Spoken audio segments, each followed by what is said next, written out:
जय हिंद, नमस्कार, good evening. कैसे हैं आप लोग?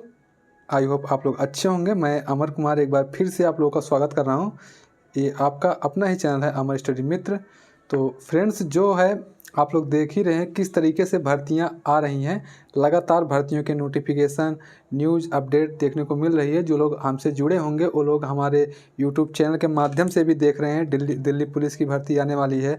उसके साथ साथ रेलवे एनटीपीसी में भी भर्ती देखने को मिल रही है। 2025-26 के लिए भी कैलेंडर आ चुका है। उसके बाद भी अगर बात करें तो बिहार पुलिस एसआई का, उसका भी नोटिफिकेशन कहीं ना कहीं देखने को मिल जाएगा। उसका भी न्यूज़ अपडेट्स चल रहे हैं कि हाँ, बिहार में भी भर्ती आने वाली है, पुलिस से रिलेटेड, एसआई से रिलेटेड। ठीक है, तो आप लोग अपनी तैयारी करते रहिए। तैयारी को मजबूत करने के लिए आपको पढ़ना ज़रूरी है, तो उसके लिए आप लोग अपनी पढ़ाई करते रहिए। तो मेरे दोस्त, एक बार आइए फिर से हम लोग अपनी इसी श्रृंखला को आगे बढ़ाते हुए, जीएस सुधा बुक को हम लोग पढ़ रहे थे, उसी में हम लोग जो है स्टैटिक जीके को पढ़ रहे थे। उसी श्रृंखला को आगे बढ़ाते हुए हम लोग आज जो है क्या है, जो आज का हमारा टॉपिक है वो विभिन्न धर्मों के प्रमुख त्यौहार, इसके बारे में हम लोग स्टडी करेंगे। तो मेरे भाई, अगर आप लोग पहली बार मेरे चैनल पर विजिट कर रहे हैं तो चैनल को सब्सक्राइब कर दीजिएगा, और वीडियो अच्छी लगेगी तो वीडियो को शेयर कर दीजिएगा। ठीक है, लाइक कर दीजिएगा और शेयर भी कर दीजिएगा। ठीक है मेरे भाई, आइए स्टार्ट करते हैं। ठीक है, तो विभिन्न धर्मों के प्रमुख त्यौहार, विभिन्न धर्म और उनके प्रमुख त्यौहार।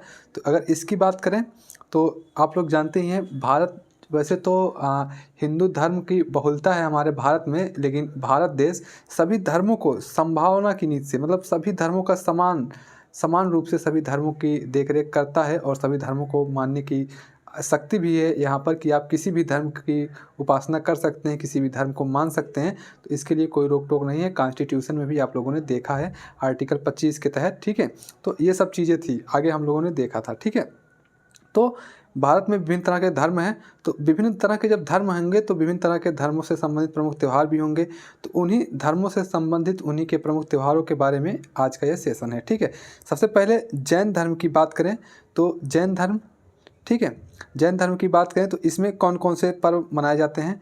तो जैन धर्म से क्वेश्चन आता है कि जैन धर्म जो है, इसके जो संस्थापक हैं ये ऋषभ देव इसके संस्थापक हैं। ठीक है, ऋषभ देव की बात करें तो ये जैन धर्म के संस्थापक ऋषभ देव माने जाते हैं। और वास्तविक संस्थापक की बात करें तो महावीर स्वामी को वास्तविक संस्थापक कहा जाता है। किसको? महावीर स्वामी को वास्तविक संस्थापक कहा जाता है। ठीक है, जैन धर्म में कुल 24 तीर्थंकर थे, जिसमें से 24वें तीर्थंकर महावीर स्वामी थे, अंतिम तीर्थंकर यही थे। और पहले तीर्थंकर जो थे ऋषभ देव, जिसको आदिनाथ भी कहा जाता है, ये पहले तीर्थंकर थे। ठीक है, तो ये मोटी मोटा बात जैन धर्म से संबंधित हो गया। जैन धर्म 2 शाखाओं में टूटा भी था बाद में, श्वेतांबर और दिगंबर। ठीक है, तो ये सब चीज़ें थी।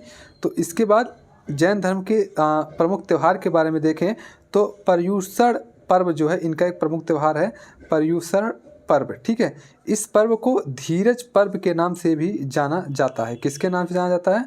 तो धीरज पर्व के नाम से भी जाना जाता है। ठीक है मेरे भाई, श्वेतांबर संप्रदाय द्वारा 8 दिनों तक तथा दिगंबर संप्रदाय द्वारा 10 दिनों तक यह मनाया जाता है। श्वेतांबर संप्रदाय कौन होता था? जैन धर्म जब हम लोगों ने पढ़ा था तो उसमें जो श्वेत कपड़े यानी कि सफ़ेद वस्त्र धारण करते थे, उनको श्वेतांबर संप्रदाय के लोग माने जाते थे। ठीक है, और दिगंबर संप्रदाय के लोग ये बिना कपड़े के होते थे, यानी कि ये वस्त्र धारण नहीं करते थे। ठीक है, तो जो श्वेतांबर संप्रदाय के लोग हैं उनमें ये त्यौहार जो है, ये पर्युषण पर्व जो है, ये 8 दिनों तक मनाया जाता है। और जो दिगंबर संप्रदाय के लोग हैं वहाँ पर 10 दिनों तक मनाया जाता है। नेक्स्ट पॉइंट देखने को मिलता है कि जब दिगंबर संप्रदाय के लोग इस पर्व को 10 दिनों तक मनाते हैं, इसे दक्ष लक्षण कहते हैं। क्या कहते हैं? 10 लक्षण भी कहते हैं। ठीक है, इस पर्व की शुरुआत महावीर जैन ने भाद्रपद माह की शुक्ल कब भाद्रपद माह की शुक्ल पंचमी से किया था। ठीक है, शुक्ल पंचमी से किया था। इतना नहीं है, उतना इम्पोर्टेंट है कि नाम उसका याद रखिएगा। ठीक है, फिर बात करते हैं नेक्स्ट पर्व का, तो महामस्तकाभिषेक। ठीक है, नाम से ही स्पष्ट हो रहा है, महामस्तकाभिषेक। यह एक जैन अनुष्ठान है जो कि प्रत्येक 12 वर्ष में बहुत बड़े पैमाने पर आयोजित किया जाता है। ठीक है, बहुत बड़े पैमाने पर आयोजित किया जाता है। सबसे प्रसिद्ध महामस्तकाभिषेक जो है, ये श्रवण बेलगोला में बाहुबली गोमतेश्वर की प्रतिमा का अभिषेक है। किसकी है? बाहुबली गोमतेश्वर की प्रतिमा का अभिषेक है। ठीक है, आगे बढ़ते हैं। ज्ञान पंचमी, ये भी जैन धर्म से संबंधित त्यौहार है। ज्ञान पंचमी, तो यह जैन धर्म का ज्ञान, बुद्धि और शास्त्रों के सम्मान का अत्यधिक महत्वपूर्ण त्यौहार है। यह त्यौहार कार्तिक माह की दिवाली के बाद 5वें दिन मनाया जाता है। जो कार्तिक माह की दिवाली होती है उसके 5वें दिन बाद ये मनाया जाता है। ठीक है, कौन सा त्यौहार? ज्ञान पंचमी। ठीक है, और इसमें क्या दिया गया कि यह त्यौहार जैन शास्त्रों को क्या कहते हैं? आगम कहते हैं। ठीक है, ये क्वेश्चन भी बना है कि आगम क्या होता है। तो आगम जो होता है ये जैन जो शास्त्र होते हैं उन्हीं को आगम कहा जाता है। ठीक है, तो जैन शास्त्रों, आगमों और आध्यात्मिक शिक्षकों यानी कि गुरुओं के महत्व का मान्यता देता है, जो शिक्षा और सीखने को बढ़ावा देते हैं। क्या देते हैं बढ़ावा? शिक्षा और सीखने को बढ़ावा देते हैं। ठीक है मेरे भाई, आगे बढ़ेंगे हम लोग। आगे है महावीर जयंती। ठीक है, ये भी नाम से स्पष्ट हो रहा, महावीर जो जैन धर्म के 24वें तीर्थंकर थे, भगवान महावीर स्वामी, इन्हीं को समर्पित है। और यह चैत्र शुक्ल की त्रयोदशी तिथि को बड़े ही आस्था के साथ मनाया जाता है। ठीक है, नवपद ओली की बात करें तो यह पर्व जैन धर्म का महत्वपूर्ण पर्व है, जो वर्ष में 2 बार आयोजित होता है और 9 दिनों तक चलता है। कितने दिन तक चलता है? तो ये मेरे भाई 9 दिन तक चलता है। नवपद ओली, जिस तरीके से हिंदू धर्म में नवरात्रि 9 दिनों तक चलता है ना, उसी तरीके से नवपद ओली जो है ये 9 दिनों तक चलने वाला त्यौहार है। ये जैन धर्म से संबंधित है। ठीक है, आगे बढ़ते हैं।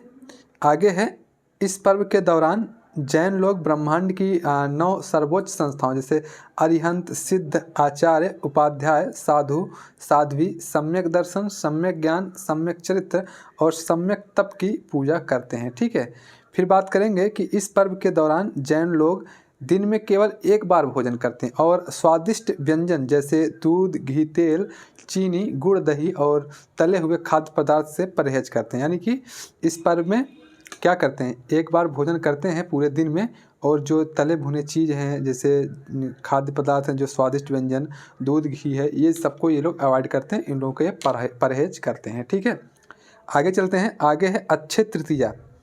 बात करें अक्षय तृतीया की, तो इस पर्व को आखा तीज के नाम से भी जाना जाता है। यह पर्व वैशाख मास के शुक्ल पक्ष की तृतीय तिथि को मनाया जाता है। ठीक है मेरे भाई, कब मनाया जाता है?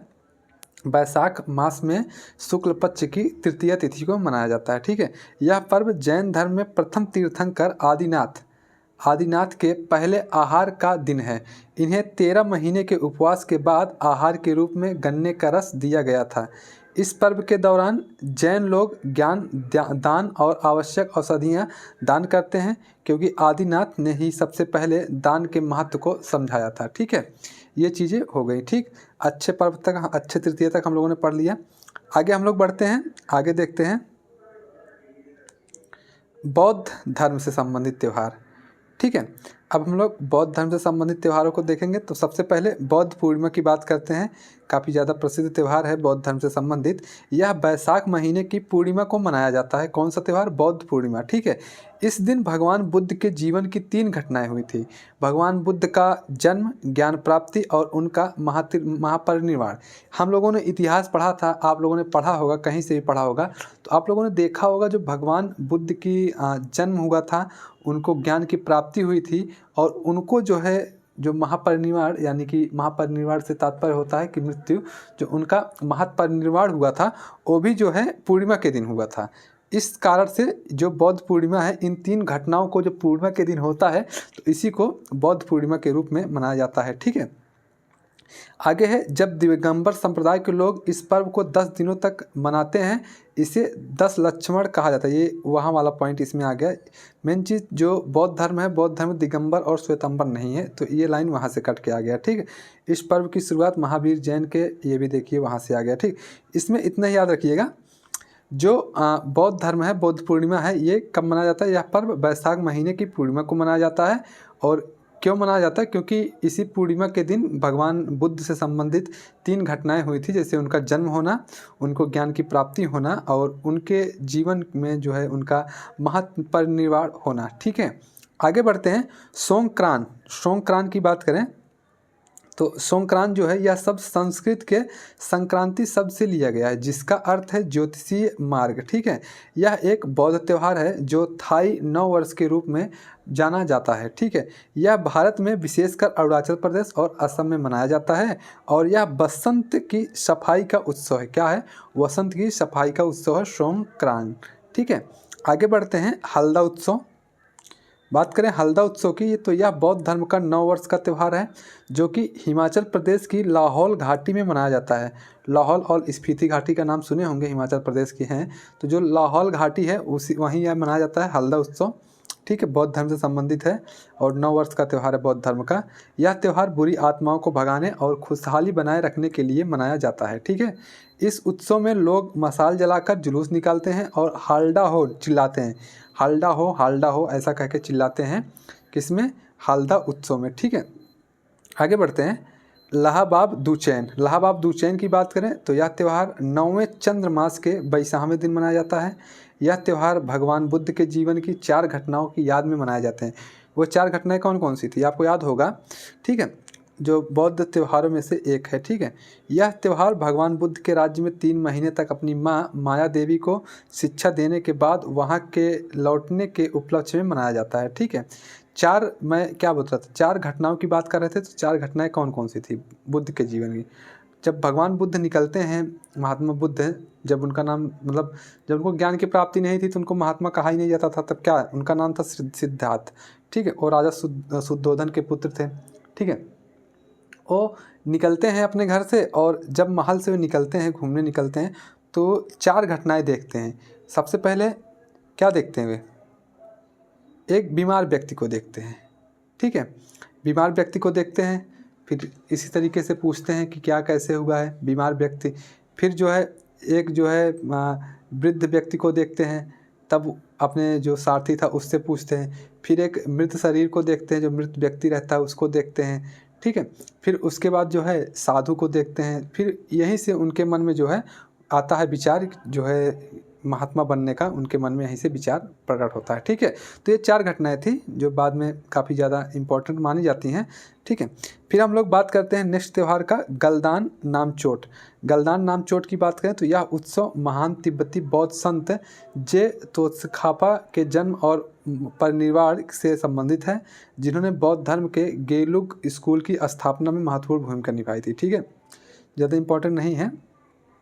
इसको लद्दाख में नव वर्ष के रूप में मनाया जाता है। ठीक है, इतना याद रखिएगा, गलदान नामचोट। ठीक है मेरे भाई, आगे चलते हैं मुस्लिम धर्म से इस्लाम धर्म। ठीक है, इससे संबंधित जो त्यौहार हैं इसको देखते हैं। तो ईद उल अधा, ईद उल अधा को ग्रेटर ईद के नाम से भी जाना जाता है। यह एक हज समापन त्यौहार है, हज समापन त्यौहार माना जाता है ईद उल अधा को। ठीक है, आगे बढ़ते हैं।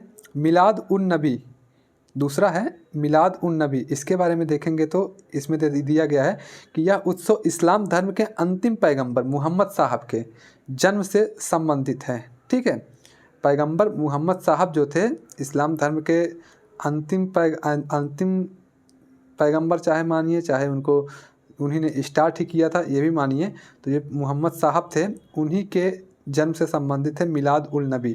यह त्यौहार इस्लामिक लोगों को एकता के सूत्र में बांधता है और उन्हें पैगंबर की शिक्षाओं को याद करने का अवसर प्रदान करता है। ठीक है मेरे भाई, इतनी चीज़ें आप लोगों को समझ में आ गई होंगी। ठीक है, आगे चलते हैं। आगे है मुहर्रम। क्या है? मुहर्रम।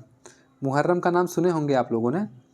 ठीक है, मुहर्रम यह पर्व इस्लामी हिजरी कैलेंडर का पहला महीना है जो कि इस्लामिक नव वर्ष का प्रतीक है। ठीक है, नेक्स्ट पॉइंट इसमें निकल कर आता है कि इसी माह की 10वीं तारीख को आशूरा जो था यह हजरत इमाम हुसैन की शहादत के रूप में मनाया जाता है, आशूरा मनाया जाता है।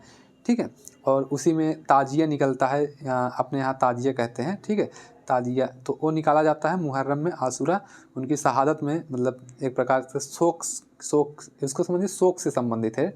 ठीक है, और इस दिन सिया समुदाय के लोग ताजिया निकालते हैं और सार्वजनिक रूप से अपनी छाती पीटकर मातम मनाते हैं। ठीक है, देखिए यही चीज़ है, ताजिया निकालते हैं और अपने छाती को पीटकर मातम मनाते हैं। ठीक है मेरे भाई, आगे बढ़ते हैं। ईद उल फितर। ईद उल फितर की बात करें तो यह उपवास का पवित्र महीना रमज़ान का अंतिम दिन है। ठीक है। रमज़ान के अंतिम दिन को ईद उल फितर के रूप में मनाया जाता है, ठीक है, ये चीज़ होता है। और देखते हैं और दिया होगा इसमें,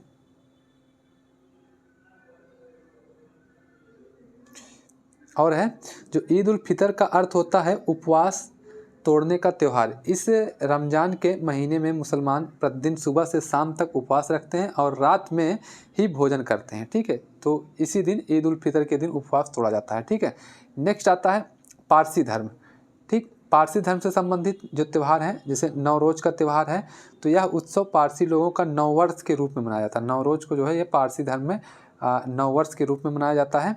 और यह उत्सव जो है बसंत विषु पर मनाया जाता है, जब दिन और रात की अवधि बराबर होती है, ठीक है। बसंत विषु पर मनाया जाता है जब दिन और रात की अवधि जो है बराबर होती है। और यह उत्सव नई शुरुआत, नई आशा और प्रकृति प्रेम का प्रतीक है। क्या है कि नई शुरुआत, नई आशा और प्रकृति प्रेम का प्रतीक है।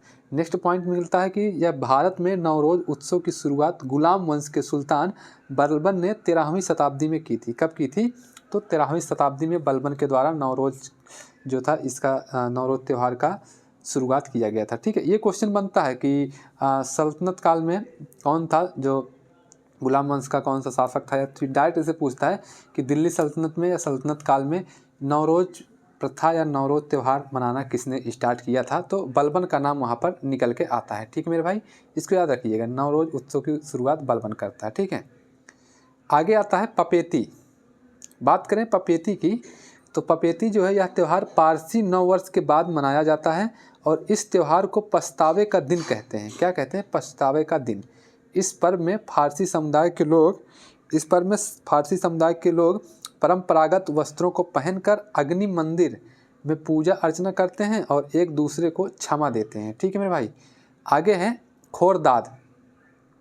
खोरदाद की बात करें तो खोरदाद यह पर्व पारसी पुजारी जरथुष्ट्र के जन्म दिवस को समर्पित है। यह एक भविष्यवक्ता थे और उन्होंने पारसी धर्म की स्थापना की थी, जरथुष्ट्र, ठीक है। इनका नाम याद रखिएगा। इस उत्सव में पारसी समुदाय के लोग अग्नि मंदिरों में जाकर अहुरा माजदा को धन्यवाद अर्पित करते हैं और जश्न धन्यवाद नामक विशेष प्रार्थना समारोह में भाग लेते हैं। आगे बढ़ते हैं। जश्न ए मेहरगान की बात करें तो जश्न ए मेहरगान भी पारसी धर्म से संबंधित है। इसमें जो है इसका शाब्दिक अर्थ होता है मित्रा का त्यौहार या मेहर का त्यौहार, ठीक है। यह उत्सव देवता मित्रा को समर्पित है, जो कि मित्र, स्नेह और प्यार का प्रतीक है, ठीक है। फिर आगे चलते हैं। आगे मेरे भाई यहूदी धर्म की बात करें तो यहूदी धर्म में एक त्यौहार निकल के आता है हनुक्का। हनुक्का की बात करें तो हनुक्का को चैनुका या प्रकाश का पर्व कहते हैं। चैनुका या प्रकाश का पर्व, ये क्वेश्चन बन सकता है, प्रकाश का पर्व किसे कहते हैं? तो हनुक्का का कहते हैं, ठीक है। यह उत्सव यहूदी परंपरा में धार्मिक स्वतंत्रता और चमत्कार का प्रतीक है, जो 8 दिनों तक मनाया जाता है। कितने दिनों तक मनाया जाता है? 8 दिनों तक मनाया जाता है, ठीक है। सुकोट, नेक्स्ट आता है सुकोट। सुकोट की बात करें तो ये जो सुकोट है ना, यह त्यौहार सफलतापूर्वक फसल को समर्पित है तथा यह निर्गमन की याद दिलाता है, ठीक है। इस त्यौहार को पछतावे का दिन भी कहते हैं। क्या कहते हैं? पछतावे का दिन कहते हैं। और हजारों वर्ष पूर्व मूसा अपने लोगों को मिस्र की गुलामी से बाहर ले आए थे और इसलिए इस त्यौहार को पलायन को याद करने का त्यौहार भी कहा जाता है, ठीक है। मूसा का नाम जानते हैं? मूसा को जानते हैं? अगर जानते हैं तो कमेंट बताइएगा मूसा कौन है, ठीक है। नेक्स्ट है पुरीम। नेक्स्ट त्यौहार आता है पुरीम। यह पर्व उन यहूदियों के जीवित बच्चे रहने की याद में मनाया जाता है जिन्हें उनके फारसी साम्राज्य विनाश से बचाया गया था। इस कहावत में फारसी राजा अहासुएरस, ठीक, अहासुएरस ने यहूदियों को मौत के घाट उतारने की योजना बनाई थी, लेकिन एस्तेर और मोर्दखाई ने यह योजना विफल कर दी थी, ठीक है। किसने? एस्तेर और मोर्दखाई ने यह योजना विफल कर दी थी और पुरीम नामक त्यौहार मनाया जाता है।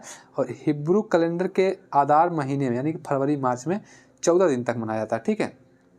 देखिए इसमें आप लोग ज़्यादा कुछ नहीं, आप लोग सिर्फ नाम याद रखिएगा ना, किस धर्म से संबंधित है, ठीक है। साओत जिसको कहते हैं, यह सप्ताहों का पर्व भी कहा जाता है। सप्ताहों का पर्व इसका याद रखिएगा।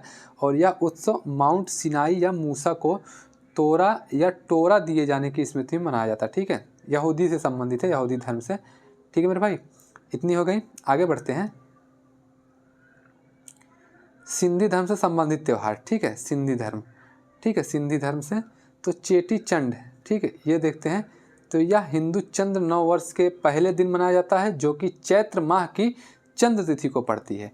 और यह उत्सव वरुणावतार स्वामी झूलेलाल के प्रकाट्य दिवस और समुद्र पूजा के रूप में मनाया जाता है। ठीक है, बात करते हैं तिरुमुरी की। तिरुमुरी जो है, इस त्यौहार को उत्तरायण या उत्तरन के नाम से भी जाना जाता है और यह त्यौहार मकर संक्रांति का एक रूप है। क्या है? मकर संक्रांति का एक रूप है। इस त्यौहार के दिन माता पिता अपनी विवाहित लड़कियों को लड्डू और चिक्की भेजते हैं। ठीक है, क्या भेजते हैं? लड्डू और चिक्की भेजते हैं। ठीक है, आगे देखते हैं चालीहा साहिब। इसकी बात करें तो यह त्यौहार एक 40 दिवसीय त्यौहार है। ठीक है, यह त्यौहार जल के देवता भगवान वरुण के अवतार भगवान श्री झूलेलाल को समर्पित है, जो सिंधी लोगों के इष्ट देवता माने जाते हैं। ठीक है, यह त्यौहार जुलाई अगस्त में मनाया जाता है, ज़्यादा इंपॉर्टेंट नहीं है, नाम याद रखिएगा, चालीहा साहिब। ठीक है, अब आगे बढ़ते हैं, ईसाई धर्म से संबंधित त्यौहार की बात करते हैं। ईसाई धर्म तो ईस्टर त्यौहार काफ़ी ज़्यादा इंपॉर्टेंट है। ईस्टर त्यौहार, ठीक है, ईस्टर त्यौहार से क्वेश्चन बन सकता है। यह त्यौहार यीशु मसीह के पुनरुत्थान या पुनर्जीवन का प्रतीक है। ठीक है, यह त्यौहार प्रतिवर्ष वसंत विषु के पहली पूर्णिमा के बाद पहले रविवार को मनाया जाता है। ठीक है, ये यीशु के पुनर्जीवन से संबंधित है ईस्टर त्यौहार। ठीक है, क्रिसमस महोत्सव, ये भी बहुत ज़्यादा इंपॉर्टेंट है, पूछा जाता है क्रिसमस डे कब मनाया जाता है। तो यह त्यौहार यीशु मसीह के जन्म का प्रतीक है और 25 दिसंबर को मनाया जाता है। कब मनाया जाता है? 25 दिसंबर को मनाया जाता है। और इस दिन ईसाई लोग अपने घरों में क्रिसमस ट्री लगाते हैं। क्या लगाते हैं मेरे भाई? क्रिसमस ट्री लगाते हैं। ठीक है मेरे भाई बहनों, आगे चलते हैं। आगे है गुड फ्राइडे। ठीक है, बात करें तो गुड फ्राइडे, यह त्यौहार यीशु मसीह के सूली पर चढ़ने का प्रतीक है। आप लोग देखे होंगे इस तरीके से क्रॉस का चिन्ह रहता है, इसी पे जो है यीशु मसीह को सूली पर चढ़ा दिया जाता है, तो उसी के याद में ये त्यौहार मनाया जाता है। और इस दिन ईसाई लोग उपवास करते हैं और प्रार्थना करते हैं। ठीक है, ये भी शोक का त्यौहार है कहीं ना कहीं। फिर बात करते हैं लेंट उत्सव। लेंट उत्सव जो है, इस त्यौहार में ईसाई लोग ईस्टर से पहले 40 दिनों तक उपवास करते हैं। ठीक है, 40 दिनों तक। यह त्यौहार यीशु मसीह के रेगिस्तान में उपवास और प्रार्थना करने का प्रतीक है। ठीक है मेरे भाई, आई होप आप लोगों को ये सब चीज़ें समझ में आई होंगी। काफ़ी ज़्यादा समझाने की कोशिश किया हूँ अच्छे से, आई होप समझ गए होंगे आप लोग। ठीक है, और अगर नहीं समझ में आया होगा, कोई चीज़ दिक्कत रहा होगा, कोई चीज़ डाउट है आप लोग के दिमाग में, कोई प्रश्न, कोई क्वेरी हो, तो उसको आप लोग कमेंट कर सकते हैं। मैं कमेंट के माध्यम से भी आपका उसका जवाब दे दूंगा। नहीं तो नेक्स्ट वीडियो आएगा तो उसमें मैं उसका जवाब देने की कोशिश करूँगा। ठीक है मेरे भाई, आगे है पड़ोसी देशों में मनाए जाने वाले प्रमुख त्यौहार, तो इसको हम लोग कल कर लेंगे। ठीक है, आज इतना ही रखते हैं। आज का वीडियो इतना ही, ज़्यादा लंबा वीडियो पढ़ने से थोड़ा सा अपलोड करने में दिक्कत होता है। ठीक है, क्योंकि देखिए संसाधन उतने ज़्यादा पर्याप्त नहीं है। जिस तरीके से आप लोग सोचते हैं कि डेली 3-4 वीडियो पढ़े, 5-6 वीडियो पढ़े, तो ज़्यादा वीडियो भी पढ़ना थोड़ा सा मुश्किल हो जाता है मेरे लिए, क्योंकि मेरे पास संसाधन उतने ज़्यादा नहीं है। तो हर चीज़ को देखते हुए हर चीज़ें करना पड़ता है, तब भी कोशिश करता हूँ जितना हो सके उतना करूँ। तो इसके आगे का जो है कल किया जाएगा, पड़ोसी देशों में मनाए जाने वाले प्रमुख त्यौहार। ठीक है, तो आज इतने से ही आप लोगों से विदा चाहता हूँ, और कोई अगर गलती रही होगी तो उसको क्षमा कीजिएगा। ठीक है, मिलेंगे कल, तब तक के लिए बाय बाय। आप लोग ध्यान रखिएगा अपना, धन्यवाद।